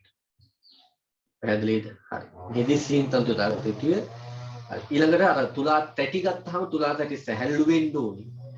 ඉතින් සැහැල්ලු වෙන්නේ නැත්නම් ඒක ප්‍රායෝගිකව එහෙම නෙමෙයි ඉතින්. සැහැල්ලු වෙන්නේ නැත්නම් අර තුලා තැටි වල ස්කන්ධය W එක W2 W3 භාරයන්ට අපි එකතු කරන්න ඕනේ. එහෙම නැත්නම් තුලා තැටි නැතිව භාර විතරක් තන්තු වලට සම්බන්ධ කරන්න ඕනේ. එහෙම පුළුවන්. ඊළඟ යන්න අංක 3 අවසාන එක ඔව් තව එකක් අපි වෙන එකක් ගමු. එහෙම ලියන්න තුලා තැටි සැහැල්ලු නොවේ නම් තුලා තැටි සැහැල්ලු විය යුතුයි. එහෙම ලියන්න. තුලා තැටි සැහැල්ලු විය යුතුය. එසේ නොවේ නම් එහෙම ලියන්න. තුලා තැටි සැහැල්ලු විය යුතුය. එසේ නොවේ නම් තුලා තැටි සැහැල්ලු විය යුතුය. එසේ නොවේ නම් තුලා තැටි සැහැල්ලු විය යුතුය. එසේ නොවේ නම් ඒවායේ ස්කන්ධ මැන තුලා තැටි සැහැල්ලු විය යුතුය. එසේ නොවේ නම් ඒවායේ ස්කන්ධ මැන අදාළ භාරයන්ට එකතු කළ යුතුය. එසේ නොවේ නම් ඒවායේ ස්කන්ධ මැන අදාළ භාරයන්ට එකතු කළ යුතුය. නැතිනම් තුලා තැටි සැහැල්ලු යුතුය. එසේ නොවේ නම් ඒවායේ ස්කන්ධ මැන බර මැන කියලා ලියන්න එපා. බර මනින්න බෑ අපිට මනින්න පුළුවන් ස්කන්ධය. කිලෝග්‍රෑම් නැත්නම් ස්කන්ධය මනින්න පුළුවන්. බර මනින්න බෑ. බර කියන්නේ ගුරුත්වාකර්ෂණ බලය. පැහැදිලි. ඒවායේ ස්කන්ධ මැන අදාළ භාරයට අනුරූප භාරයට එකතු කළ යුතුය. නැතිනම් තුලා තැටි නොමැතිව භාර තන්තුවට ගැට ගැසිය යුතුයි. තුලා තැටි නොමැතිව. එතකොට හරිනේ. තුලා තැටි නොමැතිව භාර තන්තුවට ගැට ගන්න. ග්‍රෑම් එකේ බර අරගත්තා තන්තුවට ගෙට ගැහුවා. ඒතර කෙලින්ම ග්‍රෑම් එකයි තුලා තැටි නොමැතිව බාර තන්තුවට ගෙට ගැසිය යුතුයි. පැහැදිලිද? හරි. තව වැදගත් එකක් වශයෙන් මේකත් අපිට ගත්ත හැකි. ඒක අත්‍යවශ්‍ය නැහැ මොකද සමහර ඒවා වගේ මේක මෙහෙම නැහැ. මොකද්ද මේ මම කියන්නේ? මේ තුලා තැටි මේ සිතම්පුර වැදුනොත් එහෙම ඝර්ෂණ නිසා පරීක්ෂණය වෙනස් වෙනවා. ඒ නිසා තුලා තැටි සාමිස්කන්ධ මේ සිතම්පුරට පහලින් තියෙන්න ඕනේ කියලා කාරණේ. හැබැයි ඒක අත්‍යවශ්‍ය වෙන්නේ නැත්තේ සමහර මේ කලම්බ වලින් මේ කප්පි ඉස්සරහට આવුත් එහෙම ගොඩක්. එතකොට අර තුලා තැටි වදින්නේ නැහැ. පැහැදිලිද? එහෙම වදිනවා වගේ නම් අපි ඒක පල්ලයට ගන්න ඕනේ කියලා. අනිත් ඒක කොහොම විභාගයෙන් සම්බන්ධ කරලා ගන්න අපි ඒකත් දියාගමු මෙතන යටින් නේද? එහෙම ලියන්න තුලා තැටි ඊළඟට දාලිය. තුලා තැටි සිත්තම් පූර්වට. එහෙම නැත්නම් අඳින පූර්ව කියලාත් උකට කියනවා. ඒකත් ඕන ලියා ගන්නකො අපි සිත්තම් පූර්වමනේ ගත්තේ වචනේ. ඊළඟට අඳින පූර්ව කියලා આવුත් අඳින කියන්නේ රෝවින් බෝඩ් කියන එක. අඳින පූර්ව සිත්තම් පූර්ව එහෙම නැත්නම් වරන් එකක් ගහලා අඳින පූර්ව. තුලා තැටි සිත්තම් පූර්වට එහෙම නැත්නම් අඳින පූර්වට පහලින් තිබිය යුතුයි. අඳින පූර්වට පහලින් තිබිය යුතුයි. නැතිනම් අඳින පූර්වට පහලින් තිබිය යුතුයි. නැතිනම් තැටි පූර්ව හා ස්පර්ශ වී නැතිනම් තැටි පූර්ව හා ස්පර්ශ වී එමගින් ඝර්ෂණ බල ඇති. ඝර්ෂණ බල ඇතිවොත් පරීක්ෂණ සාර්ථක වෙනවා. තැටි පූර්ව හා ස්පර්ශ වී එමගින් ඝර්ෂණ බල ඇති. පැහැදිලිද? හරි. තැටි පූර්ව හා ස්පර්ශ වී එමගින් ඝර්ෂණ බල ඇති වී දැන් ඊළඟ එක අපි අර නොදන්නා ස්කන්ධයක අගය කොහොමද ගන්න කියන කාට. ඒක මෙහෙම හරි සරලයි. අපිට කරන්න දෙන්නේ මෙන්න මේ මැද තියෙන බාරය වෙනුවට නොදන්නා ස්කන්ධය සහිත බාරය සම්බන්ධ කරනවා. ඒකට ගල් කැටයක් හරි වීදුරු මූඩයක් හරි ගන්න. අරගෙන මේ සමතුලිත ඉදහැරලා පද්ධතිය මේ විදිහටම නැවත අර තන්තු වල පිටුම් ලකුණු කරගෙන මෙන්න මේ සමාන්තර රාශි නිර්මාණය කරලා විකර්ණයේ දිග බැලලා ඊට අදාළ බර ගන්න. පැහැදිලිද? ඊට අදාළ බාරය අගය ගන්නවා. ඊට පස්සේ ඒක මේ W දෙක සමාන නම් අපිට sorry W දෙක සමාන නෙමෙයි. ඒ අගය තමයි අර මැද ගත්ත ස්කන්ධයේ අගය වෙන්නේ. පැහැදිලි නේද? ඒකත් අපි ගමු එහෙනම්. එහෙම ලියන්න එහෙනම් පොඩි මාතෘකාවක් දාලා හරි කමක් නැහැ. ස්කන්ධය නොදන්නා වස්තු ස්කන්ධයේ සිවිම කියලා දාන්න. ස්කන්ධය නොදන්නා වස්තු ස්කන්ධයේ සිවිම. ස්කන්ධය නොදන්නා වස්තු ස්කන්ධයේ සිවිම. ස්කන්ධය නොදන්නා වස්තු ස්කන්ධයේ සිවිම. හරි ඉස්සෙල්ලා අපි ලිව්ව නේද? ඒකෙත් අර බර වචන තිබ්බන එක වැරදි. ස්කන්ධ කියන වචන දාගන්න අපි ලිව්වා මම හිතන්නේ අර විකර්ණේ නිරූපණය වෙන දිග විකර්ණේ නිරූපණය වෙන දිග මැද ඇති බාරයේ බරට කියලා ලිව්වේ. ඒක බරට කියන්නේ මැද ඇති බාරයේ ස්කන්ධයට කියලා කියනවා. මැද ඇති බාරයේ ස්කන්ධයට සමාන වීමෙන් සහ ස්කන්ධයට සමාන වීමෙන් සහ විකර්ණේ සිරස් වීමෙන් බල සමාන්තර නියමයේ සත්‍යාපන වී කියලා අපි ගත්තා. එතකොට ස්කන්ධ කියලාම දාගන්නනේ. පැහැදිලිද? විකර්ණයේ දිගින් මැද ඇති විකර්ණයේ දිගින් නිරූපණය වෙන ස්කන්ධය පැහැදිලිද? එතන බල වශයෙන් අරගෙන බලයන් වශයෙන් ගත්තත් කමක් නැහැ. ඒක නම් ඉච්ඡර ගැටුකුත් නැති. කොහොමද කමක් නැහැ. පුළුවන් නම් හදාගන්න නැත්නම් කමකුත් නැහැ. අපිට මේක දැන් මෙවුවා ග්‍රෑම් වලින් තියෙන මේව නිව්ටන් කරලා ඒකට අදාළ බල ලකුණු කරගත්තත් කමක් නැහැ. ඒක ගැටලුවක් නැහැ නේ. ඒක ඉච්ඡර ගැටලුවක් නැහැ. හරි ඒක අයින් කරලා දාන්න. හරි අපි ලියමු එහෙනම් ස්කන්ධ නොදන්නා වස්තුවක ස්කන්ධ සෙවීම කියලා මාතෘකාව ලියුවද? පොඩි අනුමානයක් දාන්න. ස්කන්ධ නොදන්නා වස්තුවක ස්කන්ධයේ සෙවීම කියලා ලියලා ඒක හරි සරලයි ලියන්න. මෙහිදී W2 වෙනුවට ස්කන්ධ නොදන්නා වස්තුවක ස්කන්ධයේ සෙවීම. මෙහිදී W2 වෙනුවට අදාළ වස්තුව සම්බන්ධ කර මෙහිදී W2 වෙනුවට අදාළ වස්තුව සම්බන්ධ කර මෙහිදී W2 වෙනුවට අදාළ වස්තුව සම්බන්ධ කර මෙහිදී W2 වෙනුවට අදාළ වස්තුව සම්බන්ධ කර ඉහත පරිදිම පරීක්ෂණය කර ඉහත පරිදිම පරීක්ෂණය කර විකරණයේ දිගට අදාළ බලය නැත්නම් ඒ බාර කිව්වට කමක් නැහැ ඒක අවුලක් නැහැ.